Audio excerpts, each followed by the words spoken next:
Vous savez, les amis, dans la vie, il y a trois rôles que j'accepterai de jouer volontiers. Et par opposition, trois rôles que je me refuserai toujours d'interpréter. Parmi les rôles, mesdames, mesdemoiselles et messieurs, que j'accepterai de jouer volontiers, il y a celui de vendeur de vision. Ensuite, celui de rêveur à temps partiel. Et troisièmement, celui de vendeur d'armes.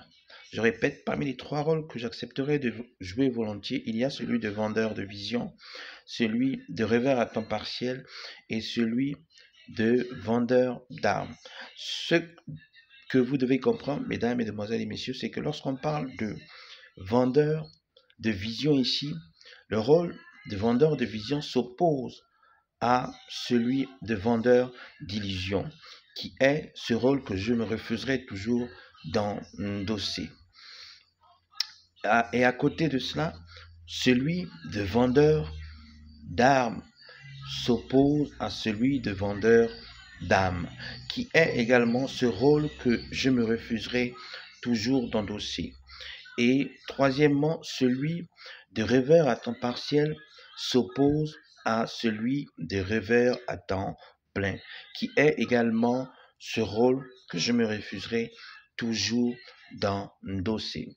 Vous savez, mesdames, mesdemoiselles et messieurs, vous devez comprendre que je me refuserai toujours d'endosser le rôle de... Je préférerais toujours endosser le rôle de vendeur d'armes plutôt que celui de vendeur d'armes, tout simplement parce que celui qui vend une arme, mesdames, mesdemoiselles et messieurs, peu importe la nature de cette dernière, vend en réalité un bien qui appartient à un homme, donc qui est le fruit autant pour moi de la pensée et du travail de l'homme.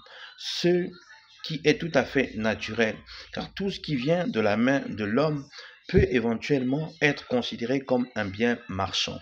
Par contre, celui qui se met dans une posture où il décide de vendre une âme, en réalité, vous devez les comprendre, vend un bien qui appartient à Dieu. Et en faisant cela, mesdames, mesdemoiselles et messieurs, il s'inscrit dans une posture véritablement, sinon dans une posture qui lui met en opposition avec Dieu.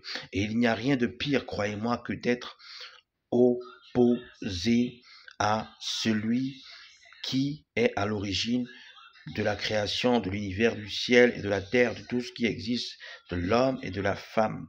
Et de la même manière, je dirais que endosser le rôle de rêveur à temps partiel est ma part euh, euh, plus normal, sinon plus noble que d'endosser celui de rêveur à temps plein. Vous savez, un rêveur à temps partiel, contrairement à un rêveur à temps plein, a, au-delà de ses rêves, a, au-delà de ses espérances, toujours cette préoccupation de garder les pieds sur terre. Car oui, mesdames et messieurs, si on peut vous concevoir à vous que vous avez vos rêves légitimes, que vous avez vos rêves que vous portez au plus profond de vous et que certainement vous méritez de voir s'accomplir, il est important que vous compreniez de la même manière que tout ce à quoi nous rêvons ne s'accomplira pas forcément de notre vivant. Tout ce à quoi nous rêvons peut véritablement nous déconnecter de la réalité, peut véritablement permettre à celles que nous sommes de ne plus avoir la tête sur les épaules, sinon de ne pas garder les pieds sur terre, ce qui est véritablement une mauvaise chose. D'où ma forte volonté à toujours demeurer cet homme-là qui est peut-être considéré comme un rêveur à temps partiel et non comme un rêveur à temps plein. Quant à mesdames, mesdemoiselles et messieurs, ma forte volonté ou mon besoin de demeurer ou d'être considéré comme un homme de vision plutôt que, sinon comme un vendeur de vision plutôt que comme un vendeur d'illusions.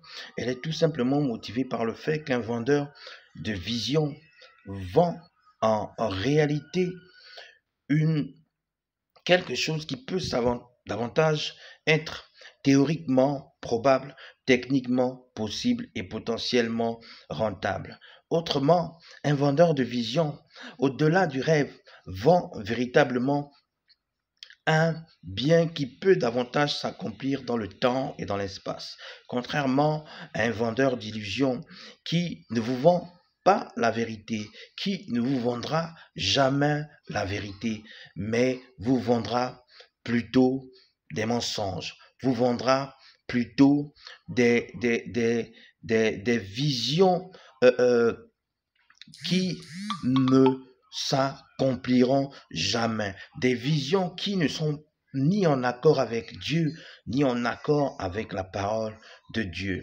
mais qui rentrent davantage dans les plans de Satan.